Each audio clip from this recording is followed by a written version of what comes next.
Bismillahirrahmanirrahim. Assalamualaikum warahmatullahi wabarakatuh. Waalaikumsalam warahmatullahi wabarakatuh. Innal hamdalillah nahmaduhu wa nasta'inuhu wa nastaghfiruh wa na'udzu billahi min shururi anfusina wa sayyiati a'malina. May yahdihillahu fahuwal muhtadi wa may yudlil falan tajid lahu waliyyan mursyida. Asyhadu an la ilaha illallah wahdahu la syarika lah wa asyhadu anna Muhammadan abduhu wa rasuluhu la nabiyya ba'dah. Allahumma fasholli wa sallim wa barik ala hadzal nabiyil karim nabiyina Muhammad sallallahu alaihi wasallam wa ala alihi washabbihi ajmain, amma ba'du.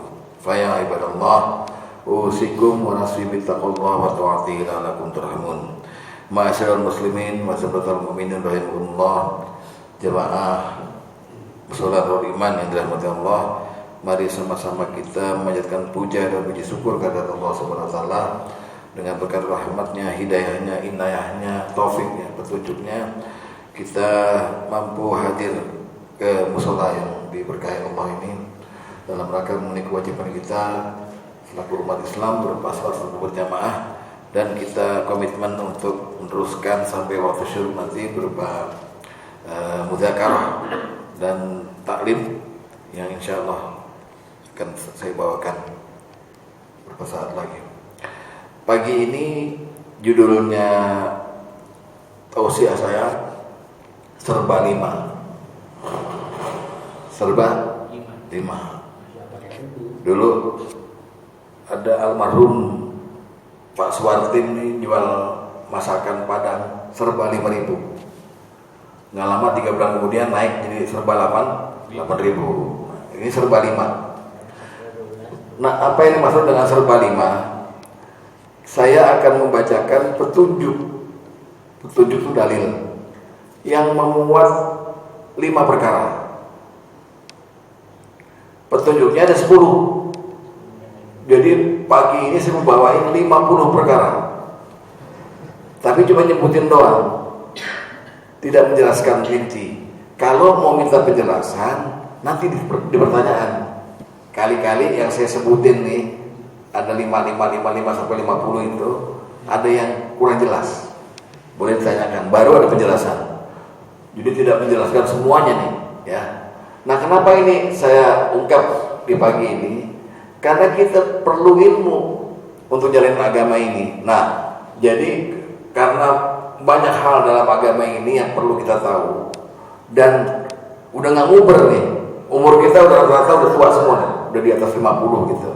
Maka perlu ilmu itu didorong yang banyak untuk sekedar menambah wawasan kita, nambah pengetahuan kita, syukur-syukur bisa diapalin. Ya, jadi ada 10 dalil, 10 petunjuk yang setiap petunjuknya memuat 5 perkara. Makanya judulnya serba 5. Saya kasih contoh satu. Dari hadis Rasulullah bersabda, "Ihtanim khamsan qabla khamsin." Jaga 5 sebelum datang yang 5. Saya sebut doang ya, nggak saya jelasin.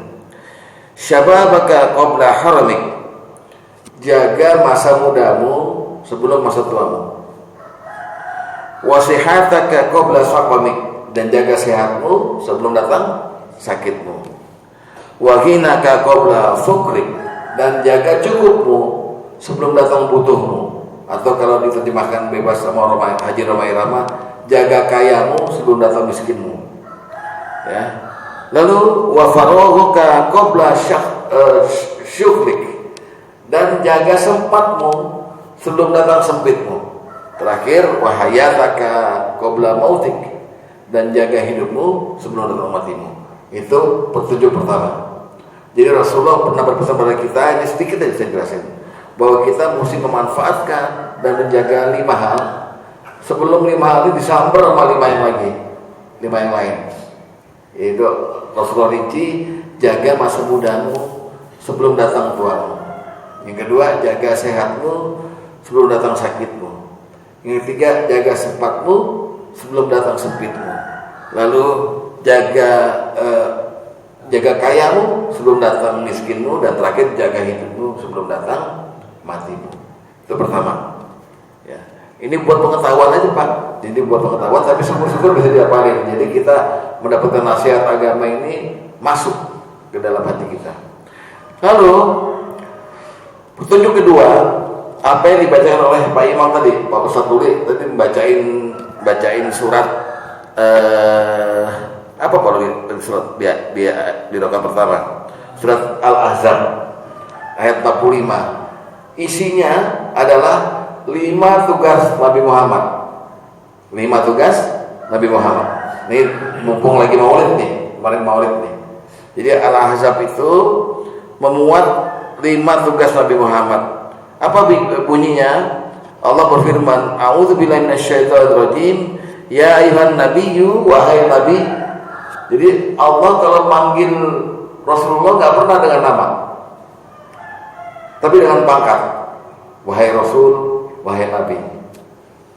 Ada makhluk satu yang berani manggil Rasulullah pakai nama. Dialah Jibril. Ya Muhammad, isma syi'ta fa innaka mayyitun. Ya Muhammad, wahai Muhammad.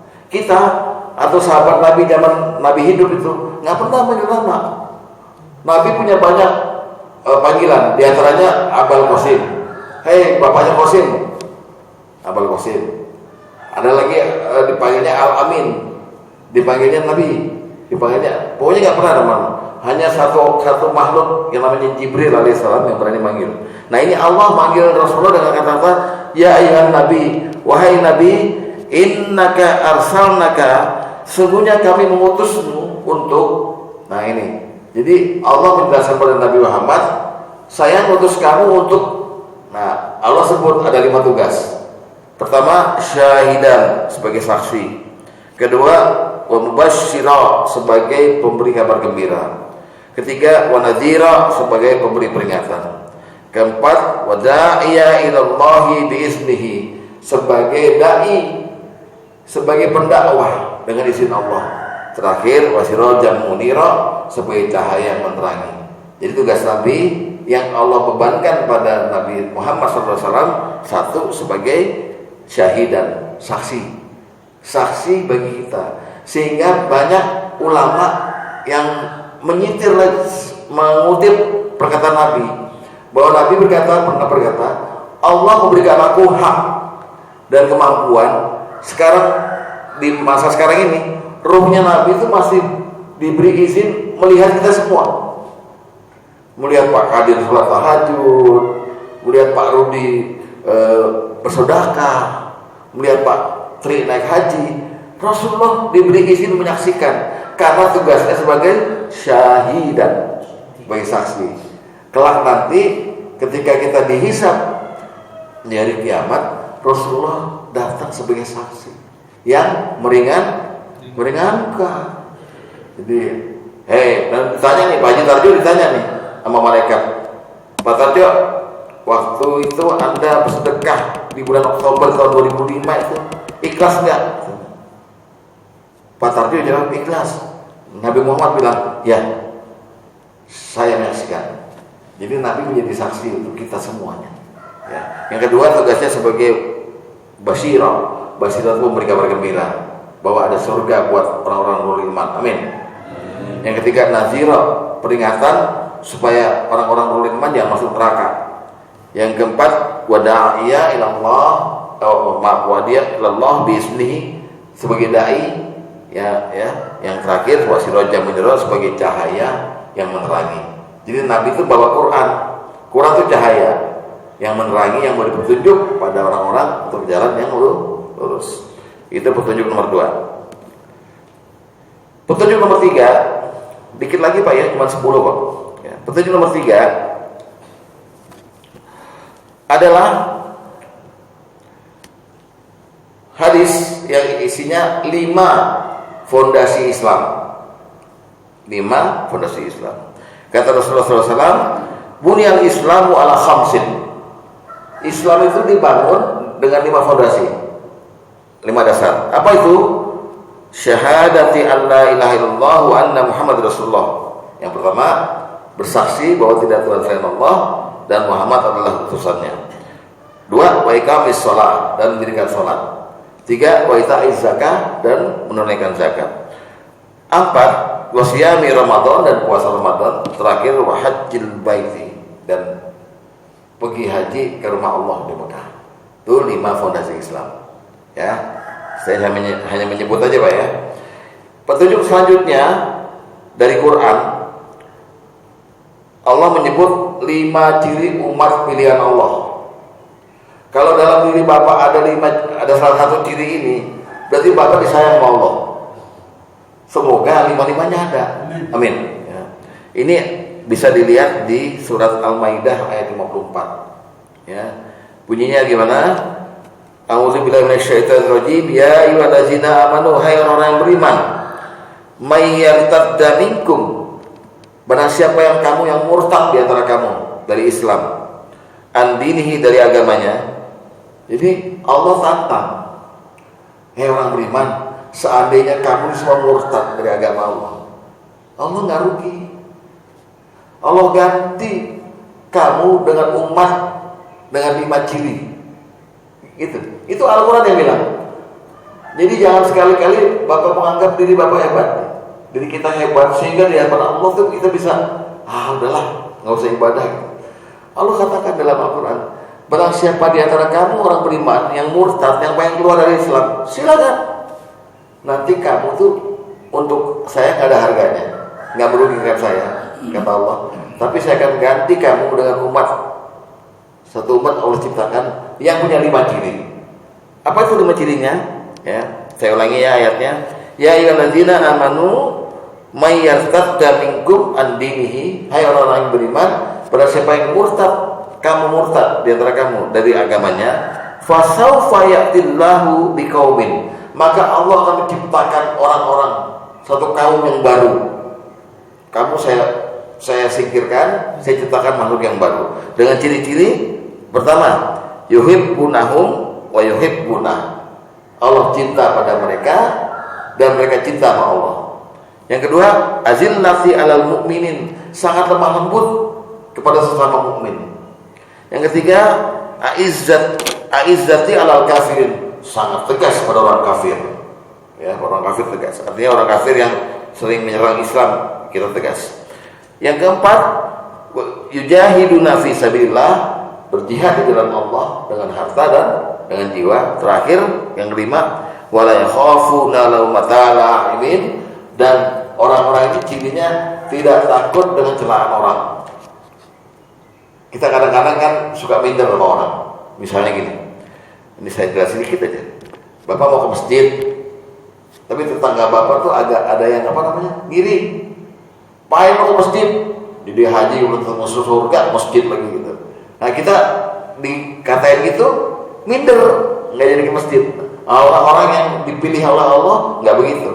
La takhafu lawmatal la'imin, tidak pernah takut dengan celaan orang. Bodoh. Yang penting saya lillahi ta'ala gitu. Nah itu petunjuk yang keberapa tuh? Petunjuk selanjutnya, ya, keempat atau kelima nih, nggak tahu ya.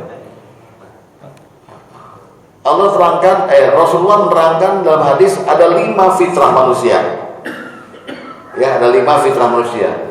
Ya. Kata Rasulullah, al-fitrah tu khamsun.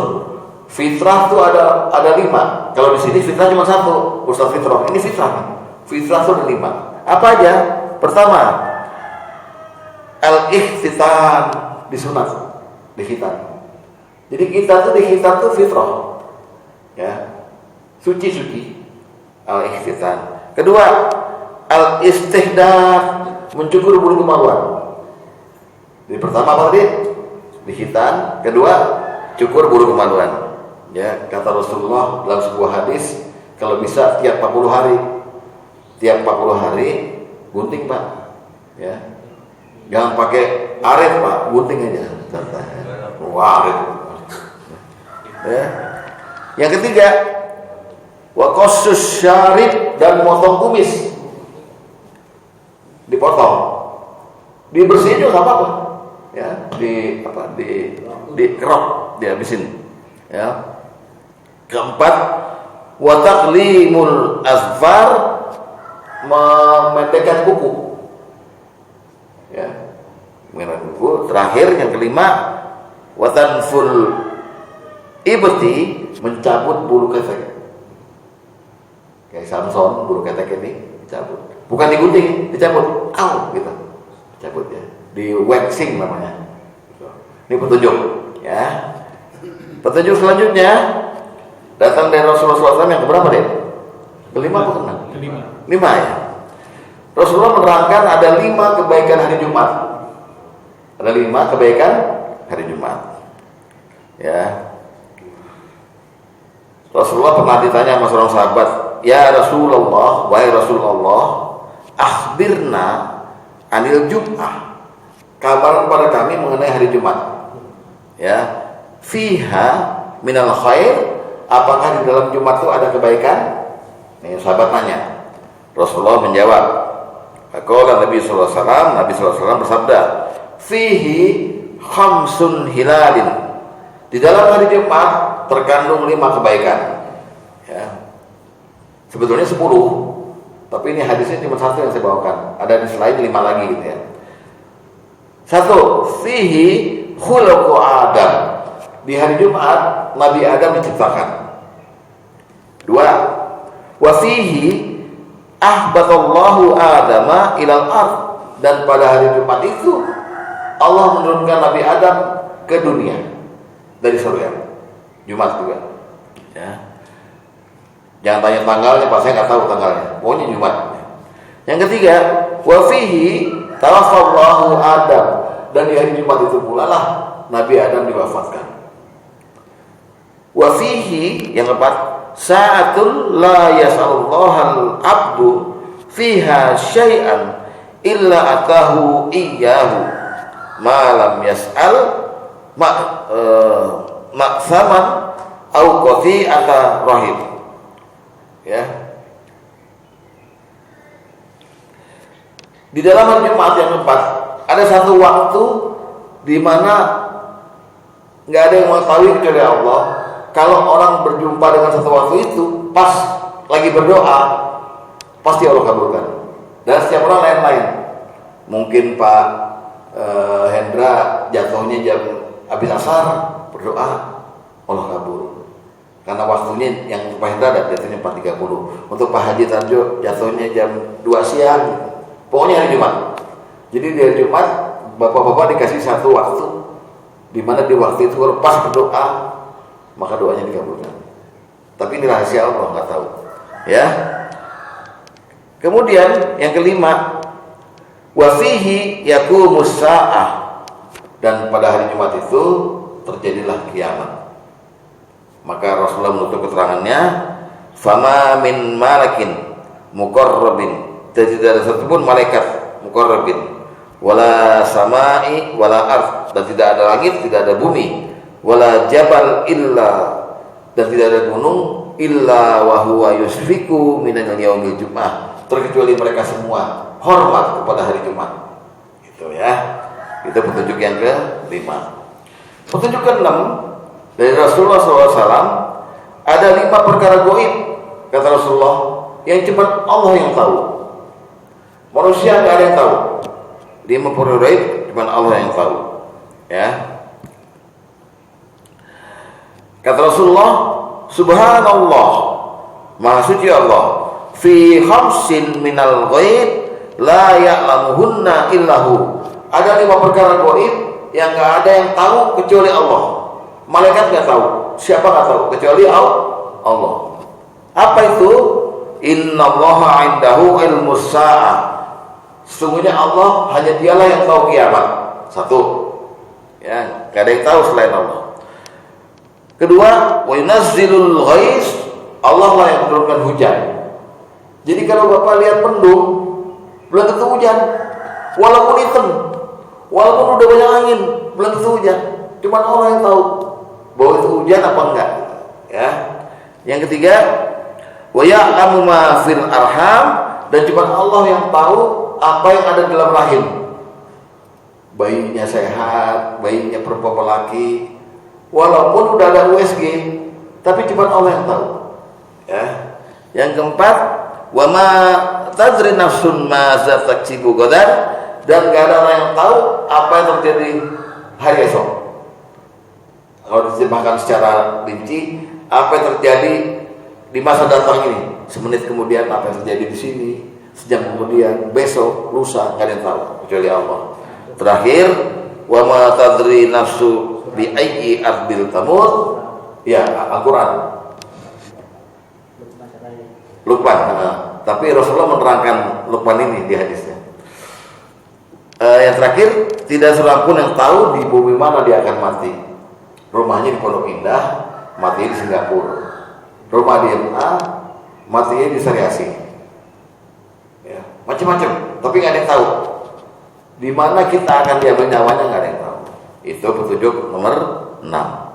Petunjuk nomor 7 dari Rasulullah lagi, ada 5 hal yang kita mesti minta perlindungan Allah dari 5 ini. Karena masing-masing kita nggak kuat ngadepinnya, dan pasti terjadi pada diri kita. Ya, Rasulullah berpesan, ya, kata Umar bin Khattab dalam khutbah Jumat, kana Rasulullah sallallahu alaihi wasallam yata'awwazu minal khamsin. Adalah Rasulullah SAW selalu berlindung kepada Allah dari 5 perkara ini. Makanya Rasulullah ngajarin kita, kalau kamu habis sholat atau kamu lagi bengong, berdoalah, mohon perlindungan Allah, mohon berlindung kepada Allah dari 5 perkara ini. Karena 5-5-nya pasti terjadi pada diri kita. Bunyi doanya Rasulullah, Allahumma inni a'udzubika minal, aku berlindung pada Allah, ya, berlindung padamu ya Allah dari, nah ini satu, minal jubni, dari sifat pengecut, wal bukhli, dari kikir, dari pelit. Ya, kita pernah ngalamin Pak, jadi kenyik, pengecut, dan jadi pelit. 3, wasu'il umur, dari kehidupan yang buruk, ya, kehidupan yang apok. Terus wa fitnatis sadri, dari mati sebelum bertobat. Jadi jangan sampai kita mati bodoh, Pak. Banyak orang gagal di sini. Nah, kita berlindung pada Allah, ya Allah matikan aku tapi udah bertobat. Terakhir berlindung dari wa'adzabil qabri, dari siksa kubur. Tuh 5 yang kita perlu berlindung. Kemudian petunjuk yang ke-9, 8 ya? Mudah-mudahan benar 8. Kayaknya 9 deh. Ada 5, kata Rasulullah, kalau kamu meremehkan yang 5, kamu rugi 5. Ngeremehin yang 5, rugi 5. Apa itu? Ya, kata Rasulullah, man ahana khamsatan khusra khamsan. Barang siapa yang meremehkan yang 5 akan rugi 5. Nomor 1, man istakhafa bil ulama khusra din. Siapa yang ngeremehin ulama, dia rugi agamanya. Jadi siapa yang ngeremehin ulama, rugi agamanya. Nggak dapat ilmu apa-apa dia, karena ulamanya diremehin. Yang kedua, wa man istakhafa bil umara khusra dunya. Siapa yang ngeremehin pemimpin, maka rugi dunianya. Ketiga, wa man istakhafa bil jiran khusrul manafi'. Siapa yang ngeremehin tetangganya, bakal rugi manfaatnya, manfaat hidupnya. Ya, jadi kalau kita ngerugiin tetangga, kemana-mana kita buntu gitu. Ya. Nomor 4, wa man istakhafa bil aqraba khasrul mawaddah. Siapa yang ngeremehin saudaranya akan kehilangan rasa cinta. Terakhir, wa man istakhafa bi ahli. Siapa yang ngerahin bininya, ngeremehin istri kita nih, khasrat tiba al-ma'isah, akan kehilangan rugi kepanisan hidupnya. Ya, jadi ya, Rasulullah dalam hadis lain berkata, siapa yang ngeremehin istrinya, ekonominya mandek. Hati-hati ya. Itu. Dan terakhir, petunjuk terakhir yang memuat 5 perkara adalah dari Rasulullah lagi, 5 hal yang boleh kita lakukan dengan tergesa-gesa. 5 hal yang boleh kita lakukan dengan terburu-buru. Kalimatnya begini. Kata Rasulullah, al-ajalatu minasyaiton. Terburu-buru itu datangnya dari setan. Illa fi khamsah, kecuali yang 5. Boleh kita lakukan dengan terburu-buru, ya, dan memang harus terburu-buru, ya. Fa innaha min sunnati Rasulillah sallallahu alaihi wasallam. Dan yang 5 ini yang boleh terburu-buru merupakan sunnah Rasulullah sallallahu alaihi wasallam. Apa itu? Pertama, it'amud duyuf, memberi makan hidangan untuk tamu. Buru-buru. Jangan papa ngusir, nggak dikasih minum sama sekali, udah 3 jam udah berbusa-busa. Tamu tuh nggak pulang-pulang, malah nggak dikasih minum, enggak. Pokoknya begitu tamu datang langsung tanya, mau apa?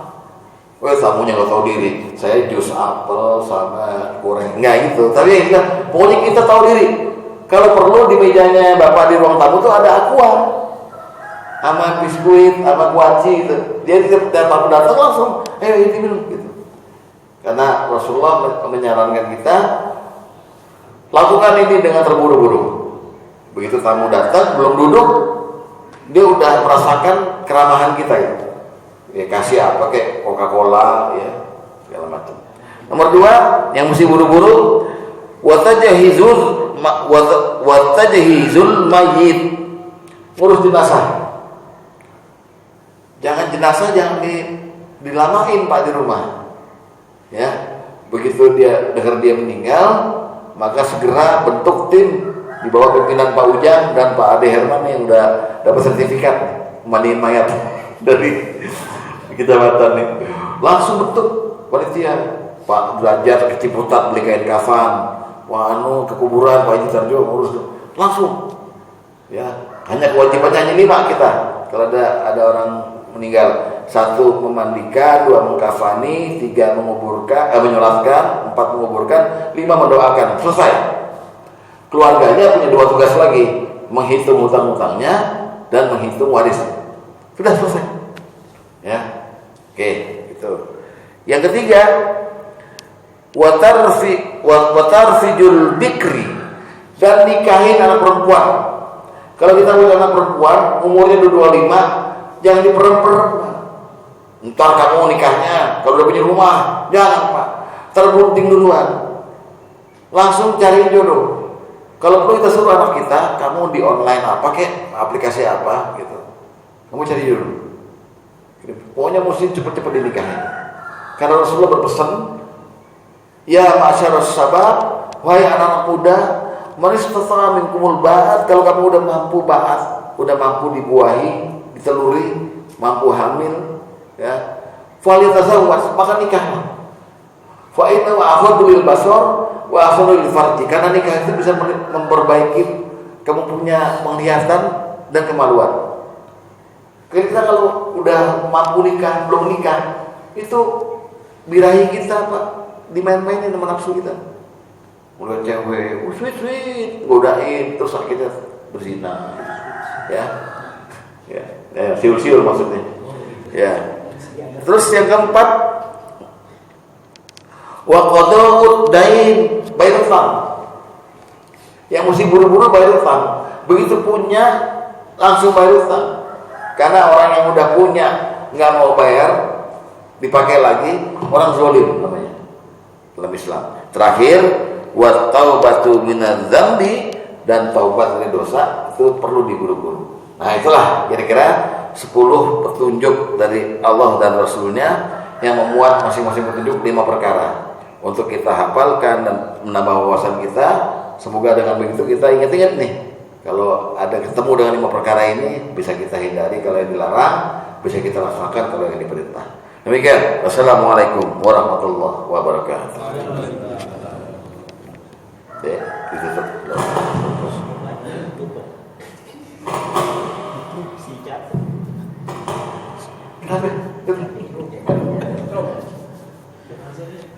Karena kita juga nggak mau kalau dia meninggal di musola gara-gara kesetrum, maka saya tahu ya dari Bapak apakah ada pertanyaan? Yang ada pertanyaan sebelum kita tutup.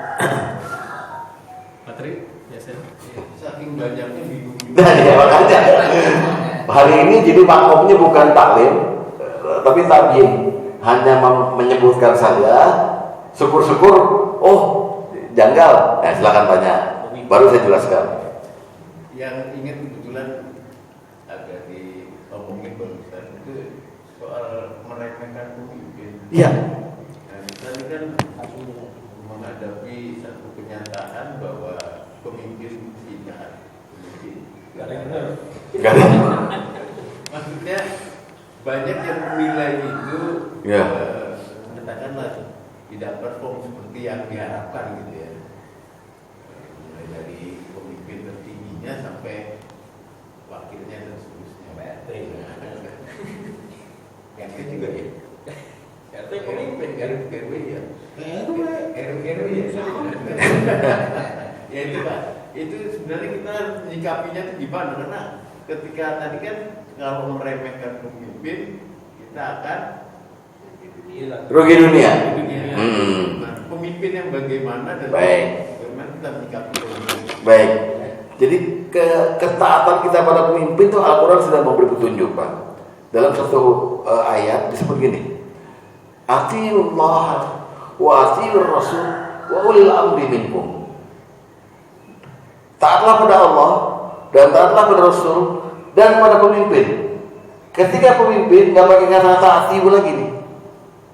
Jadi atiullah, taatlah pada Allah, wa atiur rasul dan taatlah pada Rasul. Wa ulil amri minkum. Kan kalau yang pantasnya wa atiu ulil amri minkum, ada taatnya lagi. Ini rupanya nggak pakai. Taatlah pada Allah, taatlah pada Rasul dan pemimpin di antara kamu. Fa in tanaza'tum fi syai'in, kalau kamu berbeda pendapat mengenai sesuatu dengan pemimpinmu itu, farudduhu ila Allahi wa Rasul. Balik lagi ke Allah dan Rasul. Makna dari ayat ini, kalau kamu taat pada Allah mutlak, taat pada Rasul mutlak, tapi taat pada pemimpin, taatlah pada pemimpin yang taat pada Allah dan Rasul. Kalau dia nggak taat pada Rasul, boleh kamu tidak taati. Sama ketika kita menghadapi surat Luqman tuh mengenai jangan durhaka orang tua, berbuat baiklah pada mereka. Tapi kalau mereka ngajak kamu pada syirik, kepada perbuatan yang melanggar perintah Allah, antepin. Orang tua boleh kita cuekin, tapi tetap bergaul dengan baik. Sama pada pemimpin gitu. Jadi kalau kita lihat dia udah nggak taat sama Allah dan Rasul, misalnya dia punya agama rusak, dia berbuat maksiat segala macam, nggak apa-apa, nggak ditaatin. Karena ketaatan itu pada pemimpin dengan syarat pemimpin itu taat pada Allah dan Rasulnya. Makanya zaman Rasulullah itu ada Rasulullah kirim sahabat, satu sahabat namanya saya lupa, jadi gubernur di Habsyah, di apa Ethiopia apa ya, Afrika, Habsyah. Lalu dia kelihatannya korupsi. Maka masyarakatnya mengadu pada Rasulullah. Ini pemimpin yang kau kirim pada korupsi. Kemudian gimana dong katanya? Rasulullah bilang, apakah dia sholat? Dia sholat. Kita lihat, selama dia masih sholat, diam aja, jangan ditindak. Itulah. Jadi etikanya, pokoknya kalau dia masih menghadap Allah, jangan ditindak. Tapi begitu dia udah korupsi, nggak beribadah, sikat. Gitu, Pak Tri. Ya, jadi manis takhafal Umar, siapa yang meremehkan pemimpin? Kita meremehkan pemimpin itu lantaran dia itu mau taat ya enggak, tapi kita remehin itu. Akibatnya kata Rasulullah, khasirat dunia. Kamu nggak dapat apa-apa di dunia ini gitu.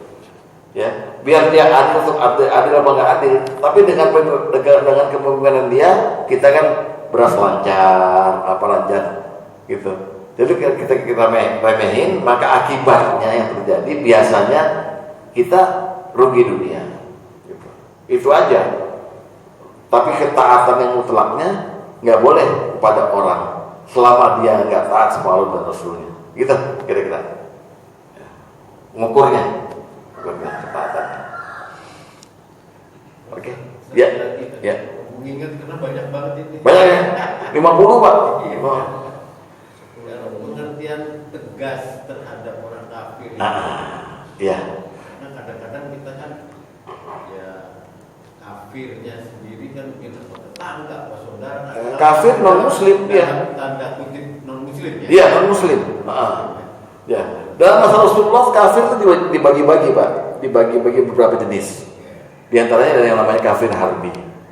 Kafir harbi itu orang kafir non muslim yang memang pantas diperangi. Kenapa diperangi? Karena dia ganggu Islam. Namanya kafir harbi. Di bawahnya itu ada namanya kafir zimmi. Tetangga kita agama lain, tapi nggak macam-macam. Nggak macam-macam, nggak ganggu kita. Oh ibu, orang Hindu tuh, ya kan, malah ramah itu. Itu perlu. Malah Rasulullah bilang, siapa yang mengganggu kafir zimmi, hadapi saya. Rasulullah bela kafir zimmi. Ya. Lalu ada lagi kafir musta'man dan kafir mu'ahad. Orang kafir yang hidup bersama kita, yang punya perjanjian dengan kita. Kita jangan saling ganggu ya. Dan dia membayar apa namanya Pak dulu? Dia, bukan, dia tuh denda. Jizyah. Jizyah itu kayak pajak pada orang Islam. Sehingga kita nggak boleh ganggu mereka itu. Ya kan? Nah, yang dimaksud dengan aizzatu alal kuffar, tegas pada orang kafir, kita jangan pakai perasaan sehingga kita lebih mementingkan perasaan orang kafir ketimbang perasaan Allah. Contoh, Desember tanggal 22 waktu Natal nih. Karena kita orang tangga kita banyak yang merayakan Natal baik sama kita. Masa Allah marah sih? Kita ucapin aja selamat Natal. Nggak tegas kan? Terlalu memahami perasaan kita kan? Kalau kita nggak ngucapin, ntar dia marah. Kan kita hidup di Indonesia, harus bertoleransi. Wah, gitu kan? Antar umat beragama.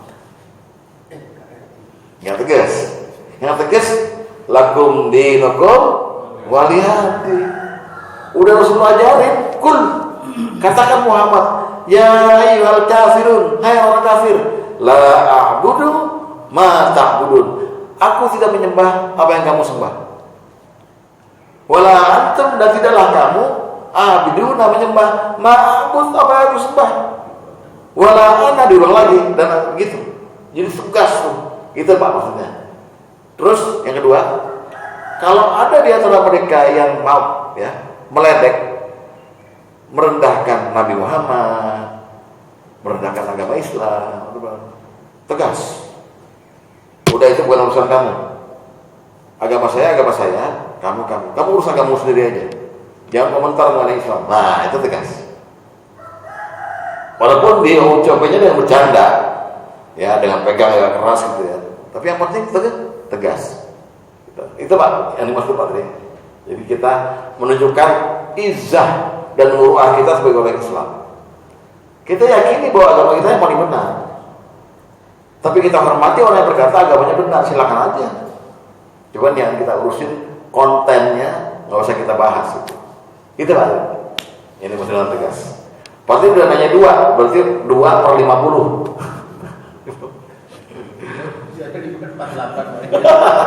Ada lagi Pak? Ya, Silakan Pak Irwin. dari ungkapan tadi yang menyatakan Rasulullah sendiri saja membela kafir yang namanya Zimmi. Ya. Iya.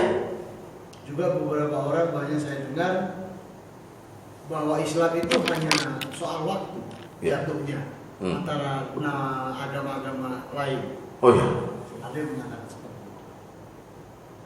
Pertanyaan saya, yang sudah dibela dengan Rasulullah itu sendiri, apakah dia ada jaminan juga ke surga?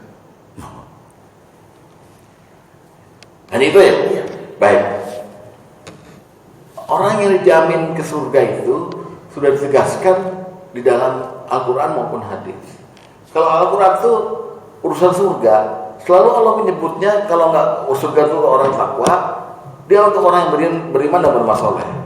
Contohnya Al-Baqarah ayat 24. Wa basyiril ladzina amanu wa amilus solihati anna lahum jannat, dan seterusnya. Dan berikan kabar gembira pada orang-orang beriman dan beramal saleh bahwa bagi mereka ada surga. Kalau dalam ukuran yang lain, mu'iddat lil muttaqin, itu dalam Quran. Jadi nggak pernah ada orang di luar Islam yang ditentukan masuk surganya, nggak ada. Nah, di dalam hadis pengalaman Rasulullah Rasulullah pernah menyebut as-sabiqun al-awwalun. Ada orang-orang yang pertama kali masuk Islam, jumlahnya 10, yang dijamin masuk surga. Di antaranya Abu Bakar, Umar bin Khattab, Utsman, Ali. Kemudian ada Abdurrahman bin Auf, ada Bilal bin Rabah dan sebagainya. Ada 10. Lalu ada juga orang-orang yang kemudian Rasulullah menyatakan dia ini masuk surga tanpa dihisab. Namanya Uqyas. Ada lagi siapa-siapa sebenarnya. Tidak pernah ada jaminan Rasulullah bahwa orang di luar Islam, kafir di sini kayak kafir akan masuk surga. Itu Pak itu. Nah, kedua nih lagi. Ya, mau. Belum lama Pak Ustadz menceritakan kejadian di sekolahnya. Ya. Mengenai guru yang secara terlepas ngomongnya atau Ya. yang menyatakan bahwa Tuhan lu aja ya jelas. Ah. Nah, ini termasuk kalimat, tapi kan akhirnya diproses gitu. Iya. Ya. Diproses kemudian dia harus minta maaf. Iya. Apakah ini termasuk nilai yang pengecut atau apa di dalam aturan tadi? Pokoknya bagi siapa? Yang Ya bagi, bukan tadi dikatakan bahwa kita harus tegas. Iya. Bahwa yang dikatakan dia sebenarnya nyata kan? Iya. Bahwa di luar daripada Islam itu Tuhannya nggak jelas. Sebenarnya kan begitu aja. Iya, iya. Nah, termasuk mengejutkan dia setelah Iya. dituntut seperti itu dia harus minta maaf. Kalau pertanyaannya seperti itu, saya jawab dia mengecut. Karena Al-Quran berkata, tidak boleh kamu mencela Tuhan-Tuhan mereka. Jadi agama lain kita nggak boleh celah, terserah mereka. Dulu saya pernah marah Pak, sama teman saya di SMA. Maaf nih, ini kan nggak speakernya atasnya, nggak ya? Ya. Dia nyanyi, orang Islam, kabar baru dari surga, Yesus masuk Islam. Gitu. Pada ketawa semua. Saya marah. Nabi Isa itu udah Islam. Coba lihat Ali Imran. Dia berkata, wa ana minal muslimin. Ngapain lo? Nanti orang lain marah. Yang nganggap dia Tuhan jadi marah sama kita. Jadi jangan celah agama lain. Ajaran dia begitu biarin aja gitu. Jadi pengecut Pak, kalau kita mencela agama lain. Tapi memang Pak Indra, perlu kita ketahui ya, di Indonesia ini khususnya. Ya, ini saya bukan memecah belah. Banyak orang yang punya rasa benci dengan agama lain. Termasuk orang Islam di Indonesia itu, kenapa kok jadi benci sama umat Kristen? Benci karena dia Kristen, benci karena dia Hindu, apa-apa saya nggak tahu itu. Padahal Islam itu rahmatan lil alamin. Kalau kebencian Bapak sampai pada akar-akarnya, repotnya kalau nanti kita membutuhkan pertolongan mereka atau mereka membutuhkan pertolongan kita. Contoh, jam 2 pagi Pak Dede punya mobil di rumahnya. Sebelah orang Buddha. Pak, bini saya mau melahirkan, Pak pinjam mobil. Ente muslim bukan? Masa begitu nanyanya? Kan kita tolong gitu. Nah di Indonesia itu begitu Pak. Sehingga terjadilah yang di kasus Pak Usep itu. Ada rasa kebencian yang mendasar bahwa kalau orang agama lain itu kita mesti benci. Padahal jangan benci orangnya, tapi bencilah kepada kekafirannya. Jangan benci orangnya. Sama dengan begini, ada orang yang berbuat kekafiran, kemaksiatan itu. Kita nggak boleh benci orangnya. Benci perbuatannya. Seperti itu Pak Indra. Jadi pengecut. Kalau pertanyaannya itu, saya jawab orang pengecut. Orang yang mengata-ngatain agama lain itu nggak punya dasar. Dia bukan lagi membela agamanya, tapi lagi mencela gitu. Dan celahnya itu salah. Gitu. Ini pertanyaan ke 3/50 Pak. Ada lagi Pak? Silakan Pak Haji tadi. Ada saya punya teman dia juga kemarin juga berangkat haji juga itu setiap hari itu selalu nge-share atau mengucapkan semoga kita sehat selalu ya. Iya. Tapi bahasa terakhirnya pasti selalu ada. Ini gini Pak, selamat menjalankan ibadah bagi yang beragama Kristiani. Oh iya. Itu sebenarnya ucapan itu boleh apa tidak itu? Selamat menjalankan Menjalankan ibadah. ibadah Iya. bagi teman-teman yang Kristen Kristiani. Baik. Jadi itu ucapannya Pak lanjut tanya kan, boleh atau tidak? Ya kan? Boleh atau tidak ya? Nah, kalau ada boleh atau tidak, berarti kan ada halal atau haram gitu lah ya kira ya. Wajib atau begini Pak. Kita itu kan dilarang mencampuri ibadahnya orang di luar muslim. Karena ibadah yang mereka lakukan dari kacamata Islam salah. Mereka menyembah patung, mereka menyembah apa, mereka nggak percaya Allah itu satu semacam itu. Sehingga seluruh ibadahnya dari kacamata Islam ditinjau daripada Islam itu salah. Sekarang bicara salah. Ada seorang copet, habis copet di bis, lari ke arah kita, dikejar sama orang lain. Lalu kita bilang sama copet itu, selamat mencopet. Kita salah nggak? Kita bilang sama copet itu, selamat mencopet. Saya tanya Bapak, kita salah nggak begitu? Karena seolah-olah menyetujui. Seolah-olah kita menyetujui, dan orang lain akan melihat, loh, Bapak kasih selamat mencopet ini, berarti Bapak juga temannya dia nih. Nah, gitu. Nah, itu pula kita bilang sama dia, sama orang non-muslim, selamat menjalankan ibadah Anda. Padahal kita tahu ibadah dia salah gitu. Nah, sama dengan kita menyetujui, Pak. Gitu. Jadi jawabannya itu pun ada embel-embelnya. Gimana? Jadi semoga Tuhan memberkati. ya, itu dia. Padahal dalam At-Taubah dilarang kita mendoakan kerahmatan kepada orang non-muslim. Bolehnya kita gini, mendoakan pada Allah agar dia dapat hidayah. Satu, agar dia sehat-sehat di dunia. Tapi kita tidak boleh mendoakan dia diampuni oleh Allah, karena Allah sendiri marah sama dia. Karena ada orang-orang non-muslim yang makdzub, dimurkai oleh Allah. Makanya di Fatihah kita dibilang ghairil maghdubi alaihim. Jangan kau samakan aku dengan umat yang kau murkai itu. Siapa dia? Yahudi dan Nasrani. Jadi jawabannya nggak boleh, Pak. Makanya teman-teman pada ini Pak, Bingung. udah bingung ini Pak Haji Reis ini gimana itu tiap kali kok selalu share tiap hari itu. Share ya. Selalu yang selamat menjalankan Ibadah. di bagi Kristiani. Iya, iya. Itu terakhirnya tuh semoga Tuhan memberkati. God bless you. Kalau kurang jelas coba aja nanya jangan dulu mungkin Kristus. Iya, bisa jadi begitu. Mungkin dia baru mau alaf gitu ya. Yang jelas begitu. Jadi kita masing-masing punya cara. Makanya ditinjau dari kacamata itu, saya adalah termasuk orang yang tidak setuju dengan yang dilakukan pemerintah sekarang. Assalamualaikum warahmatullahi wabarakatuh. Shalom, salam kebajikan, Om Swastiastu, Namo Buddhaya, Rahayu Rahayu. Itu kalau kita tinjau artinya, Pak, maknanya dalam bahasa Indonesia, itu semua lagi melakukan penyembahan bertuhannya masing-masing itu. Rahayu Rahayu, Namo Buddhaya, salam kebajikan, Om Swastiastu. Bapak tanya sama orang Hindu tuh, Om Swastiastu apa? Logonya gitu tuh, Om gitu. Nama Tuhan. Sedikit Pak. Silakan. Ini di luar yang kita bahas, tapi mungkin ada kaitannya dengan nananya Pak Tapio tadi. Baik. Bagaimana sikap kita terhadap orang kafir? Di garis bawah ya, orang kafir tapi yang murtad. Kan dia jadi kafir. Dari Islam. Iya, dari Islam kan murtad berarti. Iya. Ya. Sikap kita gimana? Baik. Sikap kita sebagai orang Islam ya. Iya.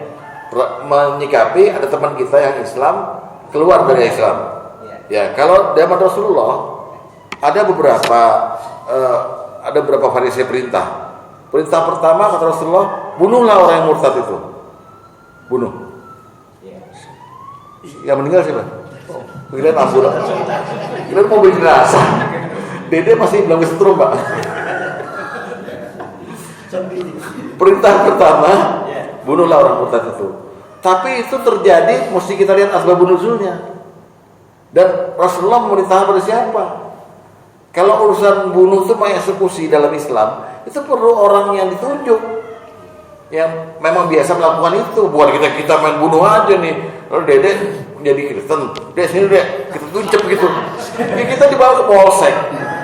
Perlu pembunuhan ini gitu. Jadi ada caranya. Sama dengan orang berzina zaman Rasulullah dirajam. Yang ngerajam bukan sembarangan. Rasulullah tunjuk nih, kamu rajam. Nggak semua orang bisa nimpukin dia, karena merajam orang berzina itu dikubur di sepala begini, palanya di ini batu kecil, tuh sampai mati. Itu namanya merajam. Jangan bapak bilang rajam itu dicambuk, bukan, di batu kecil, tapi dikubur posisinya, palanya, pluk sampai dia mati. Itu hukuman dalam Islam. Gitu ya Pak Hadir. Dibunuh yang pertama. Yang kedua, Rasulullah pernah menyuruh sahabatnya untuk membujuk orang yang murtad untuk balik ke Islam. Kamu ajari dia bagaimana Islam itu indah. Ajarin berhari-hari, balik lagi dia. Jadi banyak variasinya. Nah, kalau kita pilih yang paling lembut aja. Orang murtad, ya diemin dulu dah. Wah, sampai di mana sih murtadnya? Karena orang biasanya kalau dari Islam itu cenderung dia kangen lagi sama Islam, walaupun gengsi, balik lagi. Nah, itu perlu orang yang bisa membujuk, menerangkan lagi bagaimana Islam itu. Gitu Pak Hadir. Ya. Insya Allah di MA ini nggak ada kan orang yang tahu jadi, oh banyak ya, banyak, terutama, iya terutama kaum ibu ya, biasanya kaum ibu. Ada lagi Pak? Saya kira cukup ya. Semoga ada manfaatnya. Nanti yang 43 tahun mati aja dulu. Dek, tutup. Baik, saya sudah ada pertanyaan lagi. Baik, kita ucapkan dulu terima kasih pada guru kita yang telah menyampaikan kuliah subuhnya pada pagi hari ini. Mudah-mudahan apa yang tadi disampaikan menjadi amal jariah khususnya bagi guru kita dan umumnya bagi kita semua. Dan mudah-mudahan kita semua bisa mengamalkannya. Baik, kita tutup kajian subuh ini dengan pembacaan kafaratul majlis masing-masing. Subhanallah. Wabillahi taufiq wal hidayah. Wassalamualaikum warahmatullahi wabarakatuh.